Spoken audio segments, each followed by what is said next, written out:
Hi ನಮಸ್ಕಾರ ಎಲ್ಲರಿಗೂ. ಹೇಗಿದ್ದೀರಾ? ಚೆನ್ನಾಗಿದ್ದೀರಾ ಅಂತ ಅಂದ್ಕೊಂಡು ಈ ಒಂದು ವಿಡಿಯೋನ ಶುರು ಮಾಡ್ತಾ ಇದ್ದೀನಿ. ತಮ್ನೇಲಲ್ಲಿ ಮತ್ತು ಟೈಟಲಲ್ಲಿ ನೋಡ್ದಂಗೆ ನಿಮ್ಗೆ ಈಗಾಗಲೇ ಅರ್ಥ ಆಗಿರುತ್ತೆ, ಸ್ವಲ್ಪ ಮಟ್ಟಿಗೆ ಅರ್ಥ ಆಗಿರುತ್ತೆ ನಾನು ಯಾವ ಒಂದು ವಿಷಯದ ಬಗ್ಗೆ ಈ ವಿಡಿಯೋದಲ್ಲಿ ಮಾತಾಡ್ತೀನಿ ಅಂತ ಹೇಳಿ. ಸೊ ಪೂರ್ತಿಯಾಗಿ ವಿಡಿಯೋನ ನೋಡಿ ಇನ್ನು ಕಂಪ್ಲೀಟಾಗಿ ಅರ್ಥ ಆಗುತ್ತೆ ನಾನು ಯಾವ್ಯಾವ ವಿಷಯದ ಬಗ್ಗೆ ಮಾತಾಡ್ತೀನಿ ಅಂತ.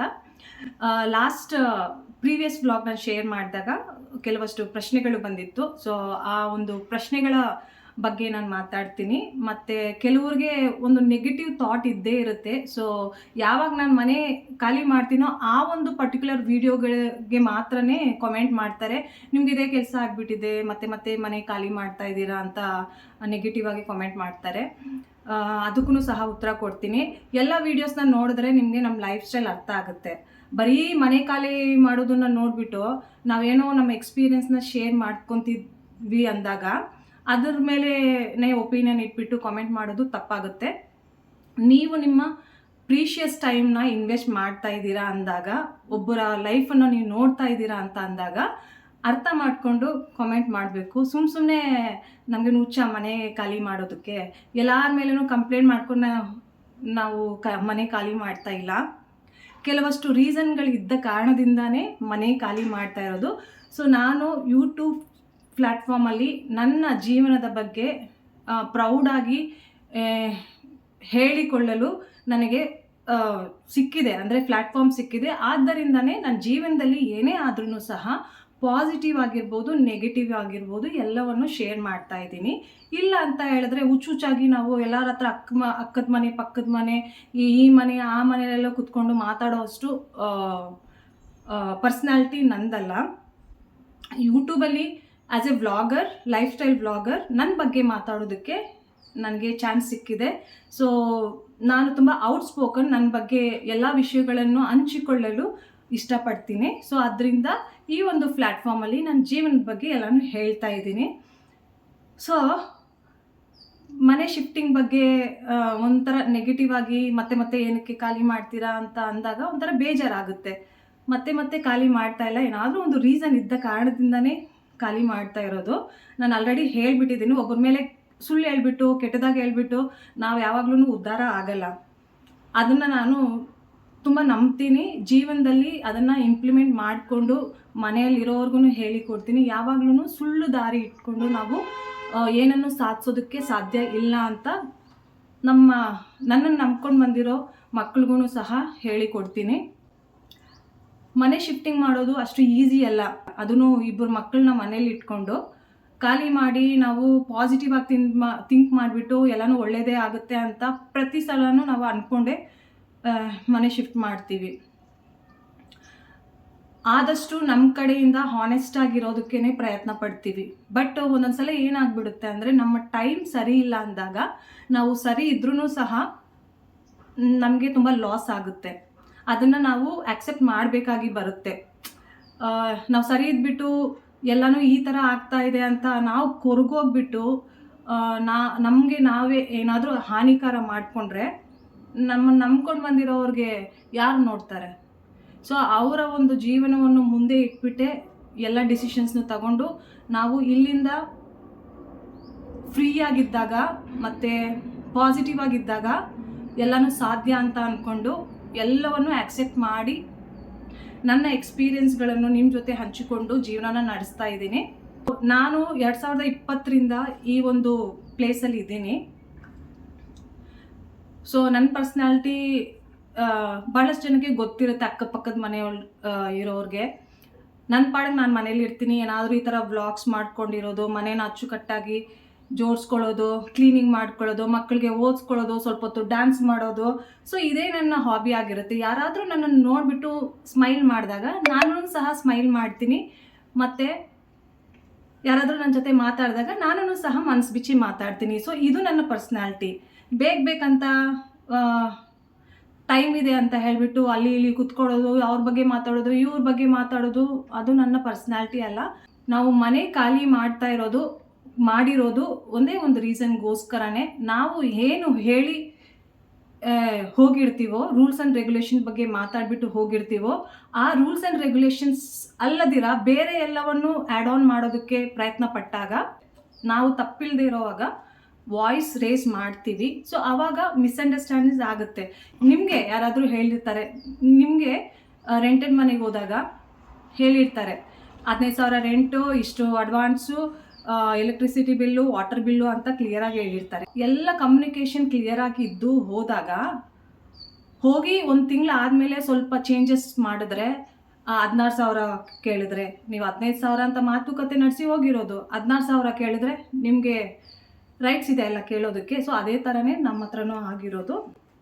ಮತ್ತು ಆ್ಯಸ್ ಎ ಗೃಹಿಣಿಯಾಗಿ ನಾನು ಮನೆಯಲ್ಲಿದ್ದು ನನ್ನ ಯಜಮಾನ್ರಿಗೆ ಫೈನಾನ್ಷಿಯಲಿ ಹೆಲ್ಪ್ ಮಾಡೋದಕ್ಕೆ ಮನೇಲಿದ್ದು ಏನು ನಾನು ಮಾಡಬಲ್ಲೆ, ನನ್ನ ಮಕ್ಕಳಿಗೆ ಟೈಮ್ ಕೊಟ್ಟು ಬೇರೆ ಯಾರಿಗೂ ಅಂದರೆ ಬಾಡಿಗೆ ಮನೇಲಿದ್ದುಬಿಟ್ಟು ಅವ್ರ ಮನೆಯೂ ಸಹ ಚೆನ್ನಾಗಿ ಮೇಂಟೈನ್ ಮಾಡಿಬಿಟ್ಟು ಏನಾದರೂ ಫೈನಾನ್ಷಿಯಲಿ ನಾನೂ ಸಹ ಸಂಪಾದನೆ ಮಾಡ್ಬೋದು ಅಂತ ಅಂದ್ಕೊಂಡು ಕ್ಲೌಡ್ ಕಿಚನ್ ಬಗ್ಗೆ ನಾನು ಪ್ಲ್ಯಾನ್ ಮಾಡಿದ್ದು.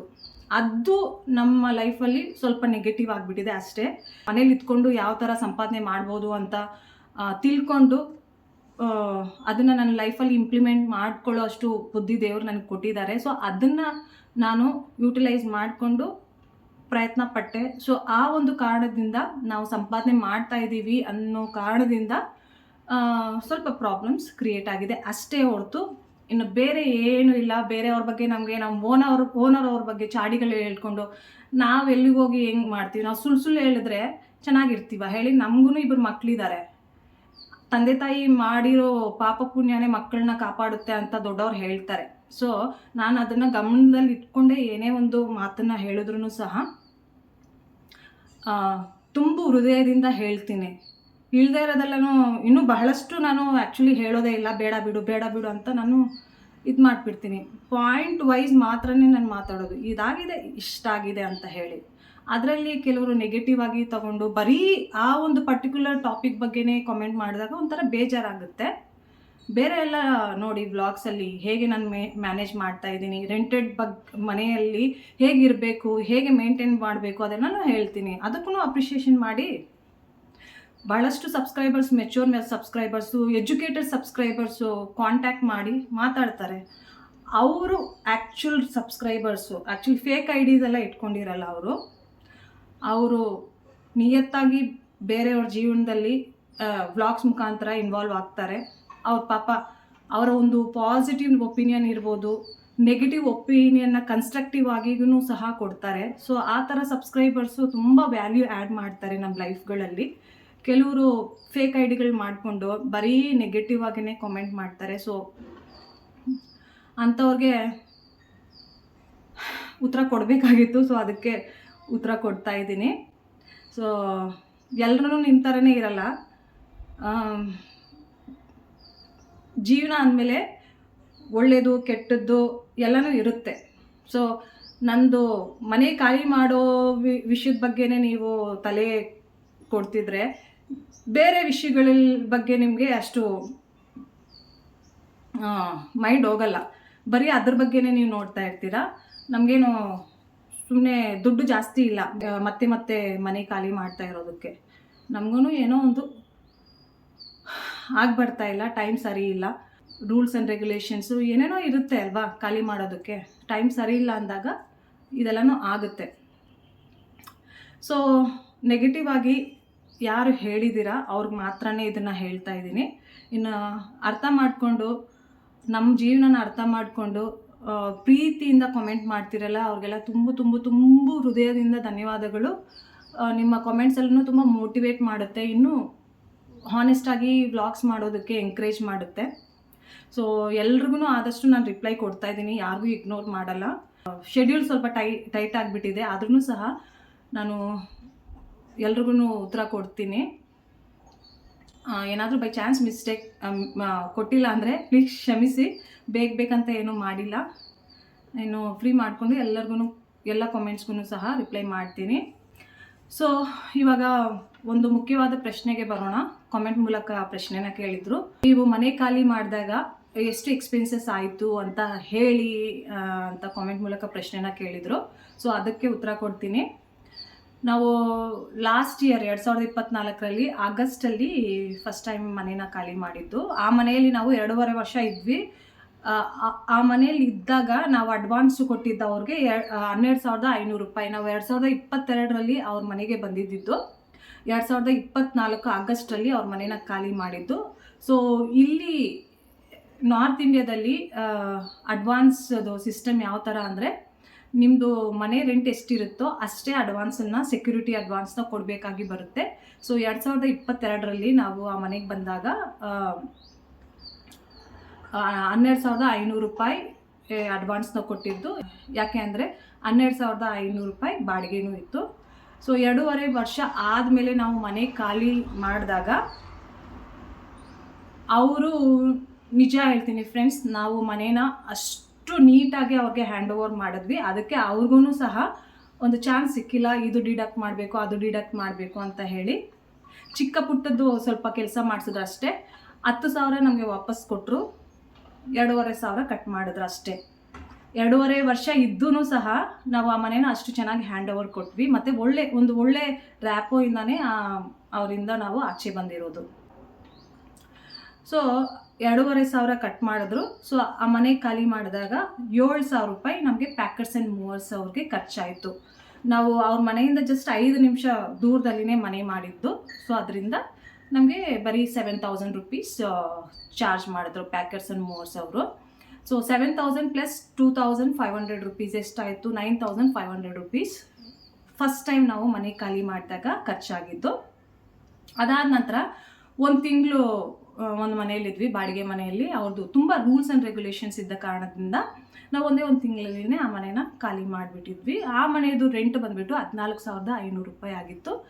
ಸೊ ಅವ್ರ ಅಡ್ವಾನ್ಸೂ ಸಹ 14,500 ರೂಪಾಯಿ ತೊಗೊಂಡ್ರು.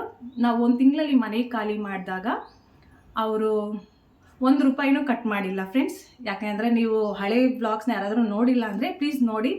ನಾನು ಅವ್ರ ಮನೆಗೆ ಹೋಗೋದಕ್ಕೆ ಮುಂಚೆನೂ ಮನೇನ ವಾಶ್ ಮಾಡಿ, ಡೋರ್ಸ್ ಆಗಿರ್ಬೋದು, ವಿಂಡೋಸ್ ಆಗಿರ್ಬೋದು, ಎಲ್ಲನೂ ತುಂಬ ಚಕಾಚಕ್ ಮಾಡಿದೆ, ಕ್ಲೀನ್ ಮಾಡಿದೆ.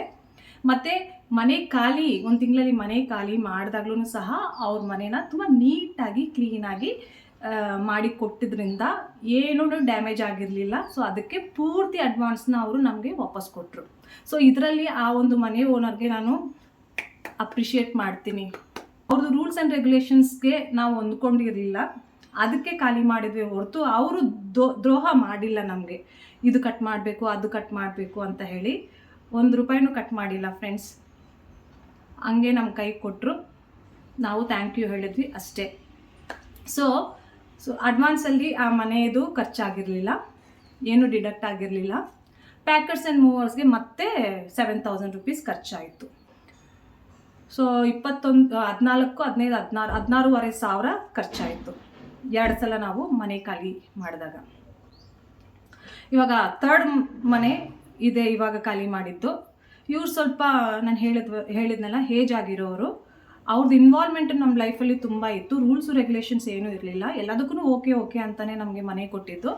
ನಾನು ಕ್ಲೌಡ್ ಕಿಚನಲ್ಲಿ ಬಿಸ್ನೆಸ್ ಮಾಡ್ತಾ ಇರುವಾಗ ಎಷ್ಟು ಸಂಪಾದನೆ ಮಾಡಿದೆ ಎಲ್ಲನೂ ದೊಡ್ಡವ್ರ ಥರ ಅವ್ರು ಕೇಳ್ತಿದ್ರು, ನಾನು ಎಲ್ಲನೂ ಹೇಳ್ತಿದ್ದೆ. ಸೊ ಅದು ನನ್ನ ತಪ್ಪಿರ್ಬೋದು, ಪ್ರಾಕ್ಟಿಕಲಾಗಿ ಯಾರ್ಯಾರು ಥಿಂಕ್ ಮಾಡ್ತಿರೋ ಅವ್ರಿಗೆ ಹೇಳ್ತಾ ಇದ್ದೀನಿ, ಅದು ನನ್ನ ತಪ್ಪಿರ್ಬೋದು. ಬಟ್ ಆ್ಯಸ್ ಎ ಪರ್ಸನ್ ಯಾರಾದರೂ ದೊಡ್ಡವರು ನನ್ನ ಕೇಳಿದಾಗ, ನೀನು ಹಿಂಗೆ ಮಾಡ್ತಾ ಇದೀಯಾ ಹಂಗೆ ಮಾಡ್ತಾ ಇದೀಯಾ ಅಂತ ನನ್ನನ್ನು ಪ್ರಶ್ನೆ ಕೇಳಿದಾಗ ನಾನು ಮನಸ್ಸು ಬಿಚ್ಚಿ ಹೇಳ್ತೀನಿ. ಸೊ ಇದು ನನ್ನ ಪರ್ಸ್ನಾಲಿಟಿ. ನಾನೇ ಅವ್ರ ಹತ್ರ ಹೋಗಿ ಹೇಳಲ್ಲ. ಅವರು ನನ್ನ ಹತ್ರ ಮಾತಾಡಬೇಕು ಅಂದಾಗ, ನನ್ನನ್ನು ಪ್ರಶ್ನೆ ಕೇಳಿದಾಗ ನಾನು ಏನಿದೆಯೋ ಅದನ್ನು ಹೇಳ್ತೀನಿ. ಸೊ ಇದು ನನ್ನ ಪರ್ಸ್ನಾಲಿಟಿ. ಸೊ ಈ ಥರ ನಾವು ಸಂಪಾದನೆ ಮಾಡ್ತಾ ಇದ್ದೀವಿ ಅಂತ ಗೊತ್ತಾದ ಮೇಲೆ ಎಷ್ಟು ಕೋಟ್ ಮಾಡಿದರು ರೆಂಟು ಅಡ್ವಾನ್ಸ್ ಎಲ್ಲನೂ, ಅದಕ್ಕಿಂತ ಹೆಚ್ಚಾಗಿ ನಮ್ಮ ಹತ್ರ ಕೇಳ್ತಿದ್ರು. ಮತ್ತು ಎಲ್ಲದರಲ್ಲಿನೂ ಇನ್ವಾಲ್ವ್ಮೆಂಟ್ ಜಾಸ್ತಿ ಇತ್ತು. ಮತ್ತು ಮೇನ್ ಡೋರ್ದು ಗೇಟ್ದು ಕೆಳಗಡೆ ಗೇಟ್ದು ಕೀನೂ ಸಹ ನಮಗೆ ಕೊಟ್ಟಿರಲಿಲ್ಲ. ಯಾವಾಗಾದರೂ ಲೇಟ್ ಆದಾಗ ಅವ್ರನ್ನ ಕೇಳಬೇಕಾಗಿತ್ತು. ಸೊ ಅದರಿಂದ ಪ್ರಾಬ್ಲಮ್ಸ್ ಕ್ರಿಯೇಟ್ ಆಗಿಬಿಟ್ಟು ನಾವು ಆ ಮನೇನ 5 ತಿಂಗಳಲ್ಲಿ ಖಾಲಿ ಮಾಡಿರೋದು. ಸೊ ಅಲ್ಲಿ ಎಷ್ಟು 3ನೇ ಸಲ ಆ ಮನೇನ ಖಾಲಿ ಮಾಡಿದಾಗ ಎಷ್ಟು ಖರ್ಚಾಯಿತು, ಅವ್ರ ಅಡ್ವಾನ್ಸ್ ನಮಗೆ ಕೊಟ್ರಾ ಇಲ್ವಾ ಅದನ್ನು ಹೇಳ್ತೀನಿ. ಮನೆಯದು 15,000 ರೆಂಟು, 3rd ಫ್ಲೋರಲ್ಲಿ ವಿತೌಟ್ ಲಿಫ್ಟ್ ನಾವು ಇದ್ದಿದ್ದು. 20,000 ಅಡ್ವಾನ್ಸ್ ತೊಗೊಂಡ್ರು, ಇವರೊಬ್ಬರೇ 20,000 ಅಡ್ವಾನ್ಸ್ ತೊಗೊಂಡ್ರು. ಪಾಪ ದೊಡ್ಡವರು ಕೇಳಿದ್ದಾರೆ ಅಂತ ಹೇಳಿ ನಾವು ಯಜಮಾನ್ರಿಗೂ ಸಹ ಕೊಟ್ಬಿಟ್ರು. But as per rules and regulations ಈ ಕಡೆ 1 ತಿಂಗಳದ ಅಡ್ವಾನ್ಸ್ ಮಾತ್ರನೇ ಕೊಡಬೇಕು. ಬಟ್ 5,000 ಅವ್ರು ಜಾಸ್ತಿನೂ ಸಹ ಕೇಳಿದರು, ಅದನ್ನು ನಾವು ಕೊಟ್ವಿ. ಸೊ ನಾವು 5 ತಿಂಗಳಾದಮೇಲೆ ಖಾಲಿ ಮಾಡಿದಾಗ ಖಾಲಿ ಮಾಡಿ ಇವಾಗ ಆ್ಯಕ್ಚುಲಿ 10 ಡೇಸ್ ಕಂಪ್ಲೀಟ್ ಆಗಿದೆ. ಇನ್ನೂ ನಮಗೆ ಅಡ್ವಾನ್ಸ್ ಕೊಟ್ಟಿಲ್ಲ ಅವರು. ಅದು ಇದು ಅಂತ ಏನೇನೋ ಹೇಳ್ತಾ ಇದ್ದಾರೆ. ಸೊ ನಾನು ನಮ್ಮ ಯಜಮಾನ್ರಿಗೆ ಹೇಳಿದೆ, ಏಜ್ ಆಗಿರೋರು ಅದೇ ಥರ ಮಾಡ್ತಾರೆ, ಬಿಟ್ಬಿಡಿ ಅಂತ ಹೇಳಿ ನಮ್ಮ ಹತ್ರ ಇದ್ದದನ್ನೇ ಇವಾಗ ಈ ಮನೆಗೆ ಅಡ್ವಾನ್ಸ್ ಕೊಟ್ಬಿಟ್ಟು ಬಂದಿರೋದು. ಅವ್ರು ಇನ್ನೂ ನಮಗೆ ಅಡ್ವಾನ್ಸ್ ಕೊಟ್ಟಿಲ್ಲ ಫ್ರೆಂಡ್ಸ್. ಅವ್ರು ಕೊಟ್ಟಾದ್ಮೇಲೆ ಗೊತ್ತಾಗುತ್ತೆ ಎಷ್ಟು ಡಿಡಕ್ಟ್ ಮಾಡ್ತಾರೆ, ಎಷ್ಟು ಕೊಡ್ತಾರೆ ಅಂತ ಹೇಳಿ. ನಾವು ಆ ಮನೇನ ಯಾವ ಥರ ಹ್ಯಾಂಡ್ ಓವರ್ ಮಾಡಿದ್ವಿ ಅಂತಲೂ ಸಹ ನಾನು ಲೈವ್ ವಿಡಿಯೋ ಮಾಡಿದ್ದೀನಿ, ನೀವು ಸಹ ನೋಡಿ. ಏನೂ ಡ್ಯಾಮೇಜ್ ಮಾಡಿರಲಿಲ್ಲ ಮನೆದು. ಆದ್ರೂ ಸಹ ಅವರು ಇನ್ನೂ ಟೈಮ್ ತೊಗೊತಾ ಇದ್ದಾರೆ ನೋಡಿ ನೋಡಿ ನೋಡಿ ಕ್ಯಾಲ್ಕುಲೇಷನ್ ಮಾಡೋದಕ್ಕೆ. But it's okay. ಸೊ ಆ ಮನೇದು ಅಡ್ವಾನ್ಸ್ ಇನ್ನೂ ಕೊಟ್ಟಿಲ್ಲ ನಮಗೆ. ಬಟ್ ಮನೆ ಖಾಲಿ ಮಾಡಿದಾಗ 7,000 rupees ನಮಗೆ ಪ್ಯಾಕರ್ಸ್ ಆ್ಯಂಡ್ ಮೂವರ್ಸ್ದು ಖರ್ಚಾಯಿತು. 3 times ಪ್ಯಾಕರ್ಸ್ ಆ್ಯಂಡ್ ಮೂವರ್ಸ್ದು ಖರ್ಚಾಯಿತು. 3 7s 21,000. ಸೊ 21,000 ನಮಗೆ ಖರ್ಚಾಯಿತು. ಪ್ಲಸ್ 2,500 ಮೊದಲನೇ ಓನರ್ ಅವರು ಡಿಡಕ್ಟ್ ಮಾಡಿದ್ದು. ಸೊ 21,000, 22, 23,500 ನಮಗೆ ಖರ್ಚಾಯಿತು ಫ್ರೆಂಡ್ಸ್, ಅಷ್ಟೇ. ಇನ್ನೂ ಅಡ್ವಾನ್ಸ್ ಇವ್ರು ಕೊಟ್ಟಿಲ್ಲ. ಇವ್ರು ಎಷ್ಟು ಡಿಡಕ್ಟ್ ಮಾಡ್ತಾರೆ ಅದು ನನಗೆ ಗೊತ್ತಿಲ್ಲ. ಬರೋ ಬ್ಲಾಗ್ಸಲ್ಲಿ ಹೇಳ್ತೀನಿ. ಅವ್ರು ನಮ್ಗೆ ಕೊಟ್ಟರೆ, ಇಲ್ಲ ಅಂದರೆ 20,000 ಹೋಯಿತು ಅಂತ ಅಂದ್ಕೊಂಡ್ರೆ 43,500 ಆಗುತ್ತೆ. ನಮ್ಮದು ಲಾಸ್ ಆಯಿತು ಅಂತ ಖರ್ಚಾಯಿತು ಅಂತ ಹೇಳ್ಬೋದು. ಸೊ ಮನೆ ಖಾಲಿ ಮಾಡೋದು ಅಷ್ಟು ಈಸಿ ಅಲ್ಲ ಫ್ರೆಂಡ್ಸ್. ಮತ್ತೆ ಹೇಳ್ತಾ ಇದ್ದೀನಿ, ಬೇಕಂತನೂ ಯಾರೂ ಮಾಡಲ್ಲ. ಏನಾದರೂ ಒಂದು ರೀಸನ್ ಇದ್ರೇ ಮಾಡೋದಕ್ಕೆ ಸಾಧ್ಯ ಆಗುತ್ತೆ. ನಮಗೆ ಹಾಬಿ ಅಲ್ಲ ಮನೆ ಖಾಲಿ ಮಾಡೋದು.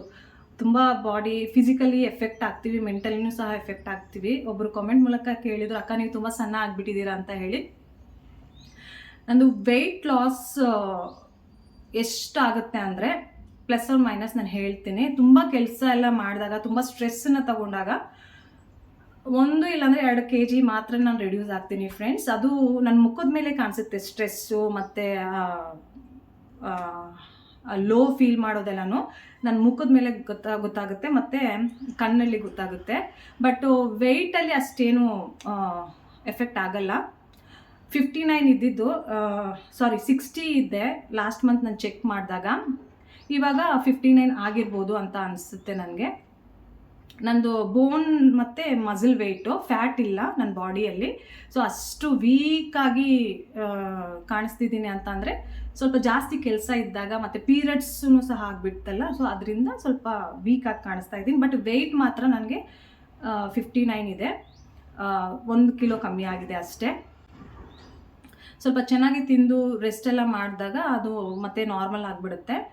ಮತ್ತು ಇನ್ನೊಂದು ಪ್ರಶ್ನೆ ಏನಂದರೆ, ನೀವು ಯಾವ ಫ್ಲೋರಲ್ಲಿ ಈ ಮನೇಲಿರೋದು ಮತ್ತು ಈ ಮನೆಯದು ರೆಂಟ್ ಎಷ್ಟು ಅಂತ ಕೇಳಿದ್ರ. ಸೊ ನಾವು ಈ ಮನೆಯಲ್ಲಿರೋದು ಫಸ್ಟ್ ಫ್ಲೋರಲ್ಲಿ. ಇದು 3 floor ಬಿಲ್ಡಿಂಗು. ಅದರಲ್ಲಿ ನಾವು ಫಸ್ಟ್ ಫ್ಲೋರಲ್ಲಿ ಇದ್ದೀವಿ. ಗ್ರೌಂಡ್ ಫ್ಲೋರಲ್ಲಿ ಓನರ್ ಅವರು ಇರೋದು. ಮೇಲೆ ಬಾಡಿಗೆಗೆ ಖಾಲಿ ಇದೆ ಮನೆ. ಇದ್ದದ್ದು ಈ ಮನೆಯದು ರೆಂಟ್ ಬಂದುಬಿಟ್ಟು ಆ್ಯಕ್ಚುಲಿ ಹೇಳಬೇಕಂದ್ರೆ 15,000. ಬಟ್ ಪಾಪ ಯಜಮಾನರು ನೆಗೋಷಿಯೇಟ್ ಮಾಡಿಬಿಟ್ಟು 14,500 ಕೊಡ್ತಾ ಇದ್ದೀವಿ. ಬಟ್ ಓನರ್ ಅವ್ರು ಹೇಳಿದ್ದಾರೆ, ಯಾರೇ ಕೇಳಿದ್ರು 15,000 ಅಂತ ಹೇಳಿ ಅಂತ ಹೇಳಿದ್ರು. 1 ವಾರದಿಂದ ಓನರ್ ಅವ್ರದ್ದು ಏನು ಇಂಟರಪ್ಷನ್ ಇಲ್ಲ ಫ್ರೆಂಡ್ಸ್. ಹೆಲೋ ಹಾಯ್ ಬಾಯ್ ಅಷ್ಟೇ. ನಾವಾಯಿತು, ನಮ್ಮ ಮನೆ ಆಯಿತು, ಅವರಾಯಿತು, ಅವ್ರ ಮನೆ ಆಯಿತು. ಸೊ ಈ ಥರ ಇದ್ದಾಗ ಯಾವುದೇ ಮಿಸ್ಅಂಡರ್ಸ್ಟ್ಯಾಂಡಿಂಗ್ಸ್ ಬರಲ್ಲ. ಮತ್ತು ಇನ್ನೊಂದು ಮುಖ್ಯವಾದ ಕಮೆಂಟ್ ಬಂದಿತ್ತು, ಓನರ್ ಅವ್ರ ಬಗ್ಗೆ ಈ ಥರ ಪ್ಲ್ಯಾಟ್ಫಾರ್ಮಲ್ಲೆಲ್ಲನೂ ಮಾತಾಡಬಾರ್ದು, ಮತ್ತು ನೀವೆಷ್ಟು ಅರ್ನ್ ಮಾಡ್ತಾ ಇದ್ದೀರಾ ಎಲ್ಲನೂ ಹೇಳಬಾರ್ದು, ಓನರ್ ಅವ್ರ ಹತ್ರ ಎಲ್ಲನೂ ಡಿಸ್ಕಸ್ ಮಾಡಿಬಿಟ್ಟು ಕ್ಲಿಯರ್ ಮಾಡಿಕೊಂಡೇ ಹೋಗಬೇಕು ಅಂತಲೂ ಸಹ ಹೇಳಿದರು.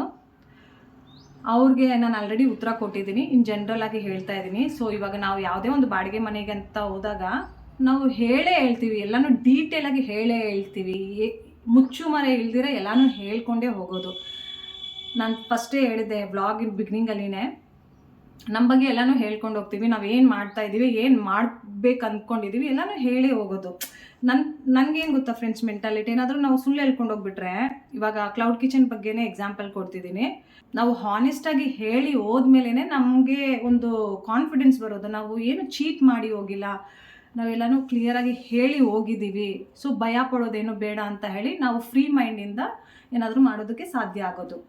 ಅರ್ಧಂಬರ್ಧ ಹೇಳಿಬಿಟ್ಟು ಮನೇಲಿ ಏನಾದರೂ ಮಾಡ್ತಿದ್ರೆ ನನ್ನ ಪ್ರಕಾರ ನಾನಂತೂ ತುಂಬ ಭಯ ಪಡ್ತೀನಿ. ಸೊ ಅದಕ್ಕೆ ನಾನು ಕ್ಲೌಡ್ ಕಿಚನ್ ಬಿಸ್ನೆಸ್ ಬಗ್ಗೆನೂ ಸಹ ಓನರ್ ಅವ್ರ ಹತ್ರ ಹೇಳಿನೇ ಹೋಗಿದ್ದು.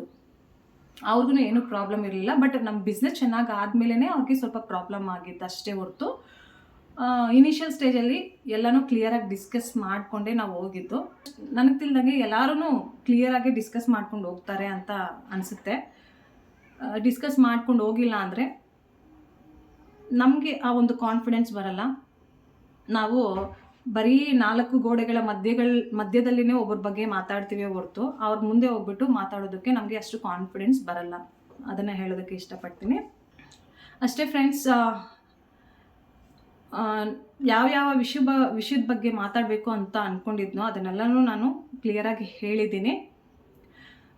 ರೆಗ್ಯುಲರಾಗಿ ವ್ಲಾಗ್ಸ್ ಮಾಡೋದಕ್ಕೆ ನನ್ನನ್ನು ನಾನೇ ಪ್ರಿಪೇರ್ ಮಾಡ್ಕೊತಾ ಇದ್ದೀನಿ. ಈ ಮನೆಯಲ್ಲಿ ನಾವು ಕ್ಲೌಡ್ ಕಿಚನ್ ಮಾಡ್ತೀನಾ ಇಲ್ವಾ ಎಲ್ಲನೂ ಬರೋ ವ್ಲಾಗ್ಸಲ್ಲಿ ನಿಮಗೆ ಗೊತ್ತಾಗುತ್ತೆ.